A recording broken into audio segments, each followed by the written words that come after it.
오늘 본문을 읽어 보셨는데 어떠세요? 뭔가 묵직한 느낌이 들죠? 예. 12장을 시작을 하면서 강조했던 것이 12장 1절입니다. 하나님 너희 몸을 하나님이 기뻐하시는 거룩한 산 제물로 드리라. 이는 너희가 드릴 영적 예배니라라고 시작을 했습니다. 영적 예배가 뭐냐라고 물었을 때 여러 가지로 해석할 수가 있지만 성경 본문을 빗대어서 본다면 2절이라고 말씀을 드렸죠.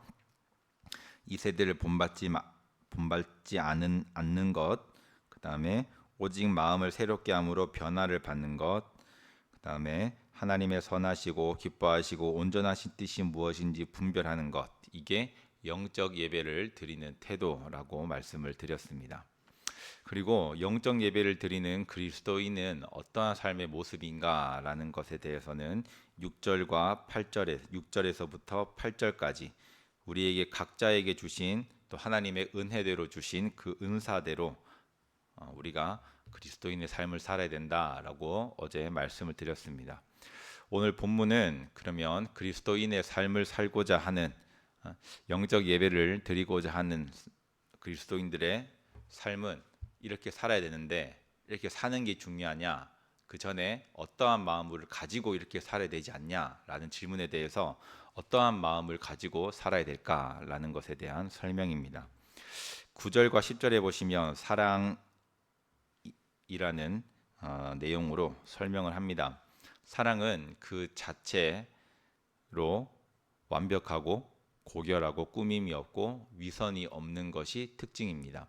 오죽하면 하나님께서 나 자신이 사랑이다라고 표현하셨겠어요.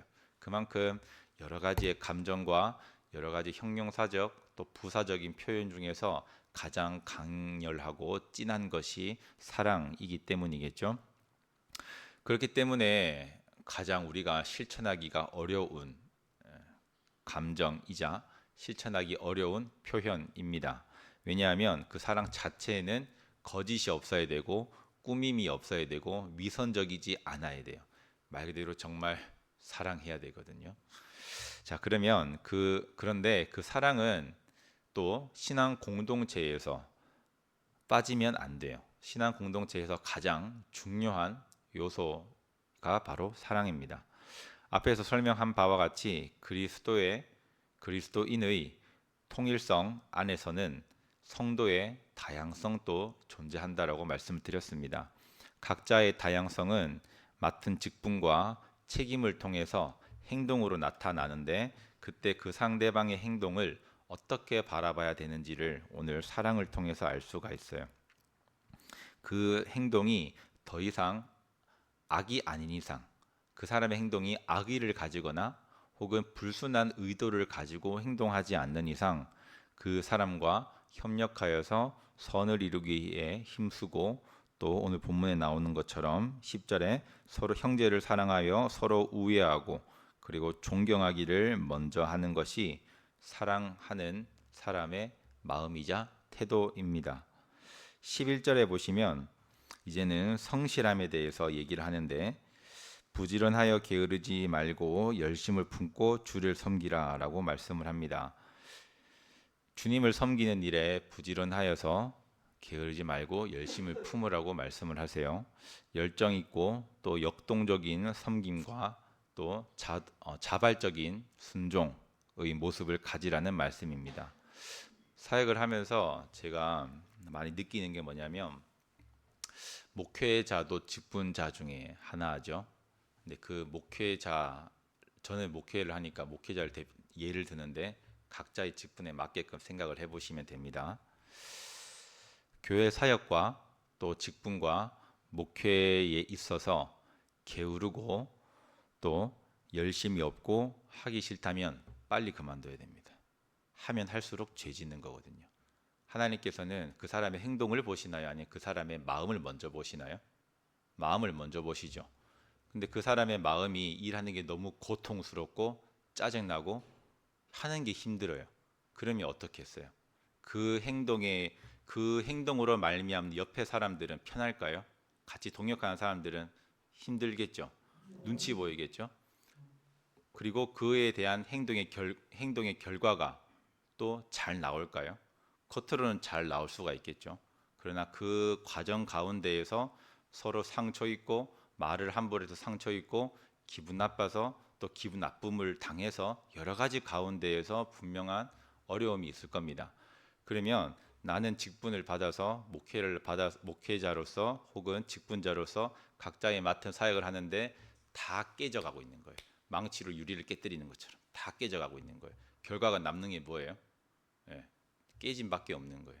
그래서 내가 맡은 직분과 또 교회 사역과 목회, 저는 목회자니까 목회에 대해서 또 게으르고 열심히 없으면 하는데 대충 하는 거예요. 조금 더 잘할 수 있는데도 조금 더 교회에 돌아가는 가운데서 조금 더 잘할 수 있는데도 불구하고 좀 귀찮다고 그렇게 해서 대충 해버리면 결국 그게 나중에 또 손이 가게 됩니다. 예. 다 경험해 보셨지 않나요? 맞죠? 사역을 하시면서 되돌아봤을 때 내가 이걸 조금 더 열심히 하고 조금 더 잘할 걸. 그 당시에는 열심히 했다라고 하는데 시간이 지나서 되돌아보면 아쉬운 점이 분명히 남잖아요. 제가 중고등부를 이제 안 하니까 말씀드릴 수 있는데 중고등부를 이제 안 하니까 제가 그 생각이 좀 그때 조금 더 애들한테 조금 더 자상하게 조금 더 해줄 걸 이 생각도 조금 더 애들한테 신앙적인 걸 조금 더 오리지널하게 진하게 말해줄 거예요. 그리고 빼고 저거 빼고 가감했던 그런 것들 성경 말씀 정말 성경 말씀 가르쳐볼 거예요. 그런 아쉬움이 좀 남더라고요. 그래서 직분을 그러한 마음을 그러한 11절과 같이 반대되는 마음을 맡게 된다면 빨리 그만두던가 그 사람은 빨리 회개하고 충만을 위해서 기도해서 다시 한번 하나님 앞에 때 정직한 마음을 그렇게 기도하는 것이 옳습니다. 12절입니다. 소망 중에 즐거워하며 환난 중에 참으며 기도에 항상 힘쓰는다라고 말씀을 하시는 소망과 인내의 태도를 요구하는 거예요. 그리스도를 본받는 삶을 사는 것이 성도입니다. 성도는 서로를 본받는 것도 가장 1차적인 모델은 예수 그리스도이십니다. 그 성도들에게 가질 수 있는 소망은 없을 돈이나 또 풍요로운 삶을 가진다고 해서 내 영혼이 결정되는 게 아니죠. 도움이 줄 수가 있고 조금 여유롭게 할 수는 있지만 돈이나 명예나 여러 가지 것들이 내 영혼의 때를 결정짓지는 못합니다. 소망이 없어요. 그것들로 말미암는 소망은 없는 거예요. 진짜 예수를 믿는 자라면 이 세상에서의 삶의 것이 아니라 하늘나라의 소망을 두는 자입니다. 하늘나라의 소망을 두는 자라면 무엇을 기대할까요? 하늘나라를 소망을 두는 어떠한 것을 사모할까요? 자연스럽게 두 글자입니다. 재림이죠. 주님의 재림을 사모할 수밖에 없습니다. 이 재림을 사모하기 때문에 이 세상에서의 삶이 잠깐이라고 느끼는 거예요. 그래서 비록 나그네의 길 같이 힘들지라도 여기고 영원한 생명의 그 영생을 바라보면서 나아가는 게 그리스도인의 삶의 태도입니다. 그리고 그 재림을 소망하기 때문에 나왔던 것처럼 환난 중에 참으면서 항상 재림의 때 죄 없이 시험을 받기 위하여 세마포를 익히기 위하여 계속 기도에 힘쓰는 거죠. 사역을 하면서 이루어야 되는 게 또 제가 해보니까 이게 표현이 맞는지 모르겠는데 참다 터진다. 이게 우리는 내 입장을 분노하기 위해서 쓰는 표현. 참다 한번 터뜨렸는데 그게 뭐가 그렇게 크게 문제가 되냐? 하지만 한번 지키기 위해서 한 번을 터지지 않기 위해서 신앙생활 하는 거. 근데 참다가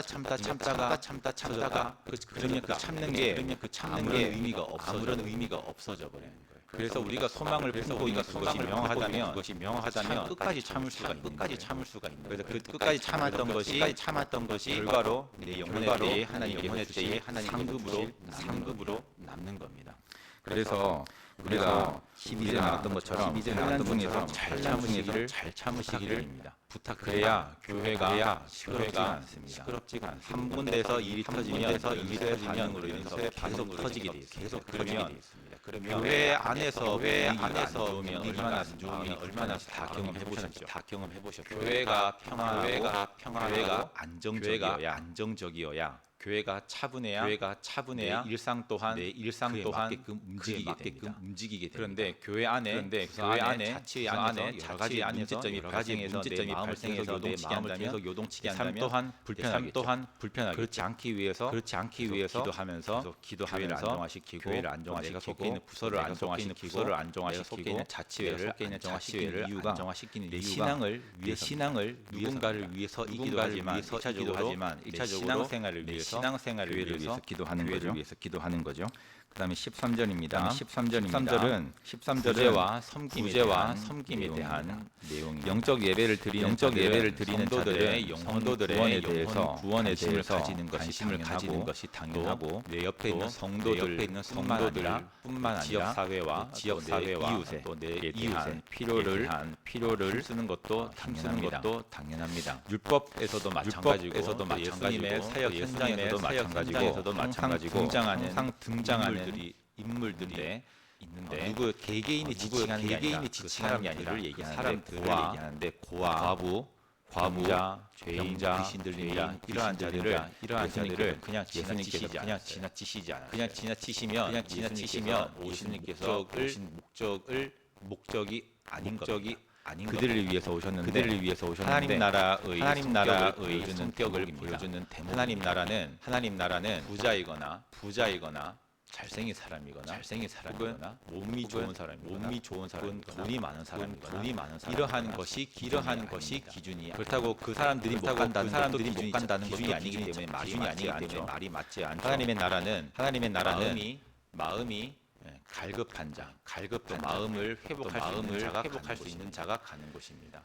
고아나 과부나 병자나 이런 사람들은 갈급하기 때문에 예수님을 받아들이고 예수님의 그 사랑을 가능성이 일반인들보다는 상대적으로 높습니다. 그래서 그 사람들이 사랑을 받아들인다면 그 사람이 갈 수 있는 곳은 그 사람이 소망하는 것은 천국밖에 없겠죠. 그래서 하나님의 나라에서 그 사람들이 많이 주인공으로 나오는데 이들을 돌봐주고 섬기는 것이 또 구원받은 그리스도인들의 그리고 영적 예배를 드리고자 애쓰는 태도이기도 하죠. 14절입니다. 하이라이트입니다. 어제도 말씀드렸지만 14절이 하이라이트. 14절은 같이 읽어볼까요? 너희를 박해하는 자를 축복하고 저주하지 말라. 9절과 13절까지는 그리스도인의 삶을 살고자 할 때 예배를 드리고자 할 때에 내가 마음 먹으면 수가 있어요. 흉내라도 낼 수가 있어요.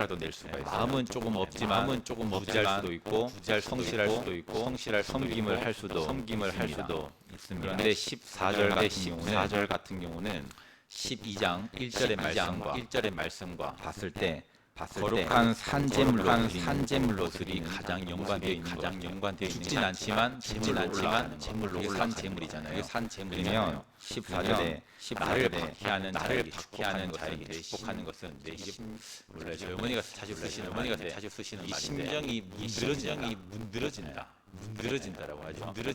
이게 자기를 박해하고 사람을 위해서 축복하고 그 사람의 안녕을 기도하는 것은 속이 문드러지고 무너져야 한 행동이지 않을까 생각을 합니다.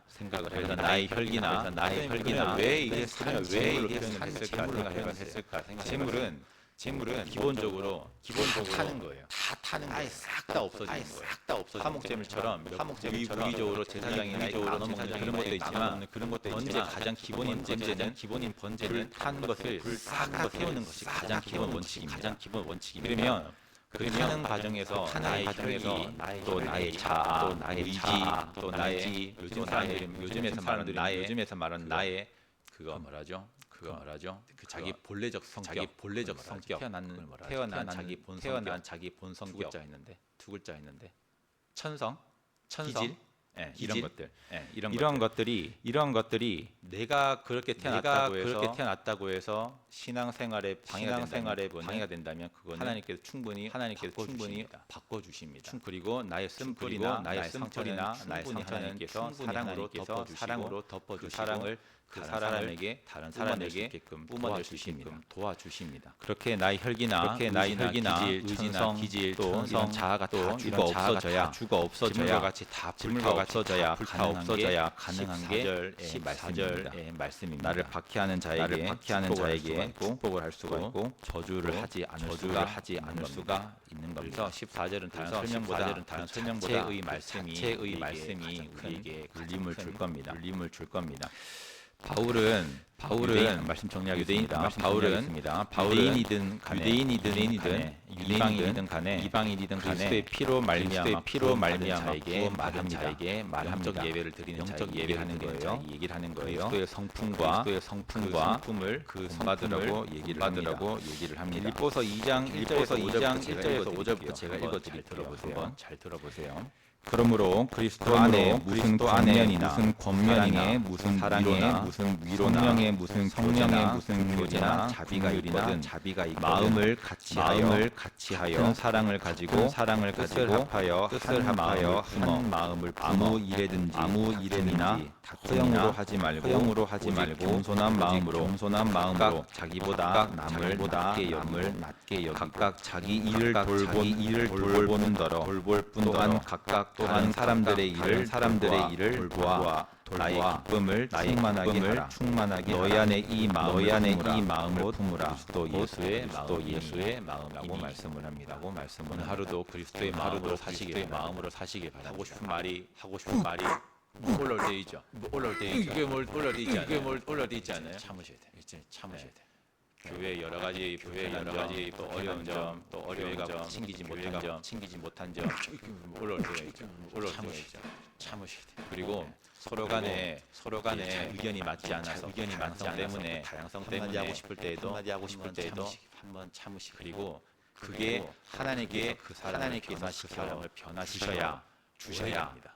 내가 바꾸려고 하면 싸우면 마음에 상처가 있고 신앙생활과 멀어질 수밖에 없기 때문에 항상 생각과 기와 이런 모든 것들을 차분하게 감정적으로 잘 그렇게 하려면 그게 되나요? 그렇게 하려면 육신의 생각이 할까요? 가능하게 할까요? 그래서 영의 생각을 가지라고 말씀을 읽으면서 기도를 하면서 하루도 하나님께서 받으시는 산재물인 이름으로 축복합니다.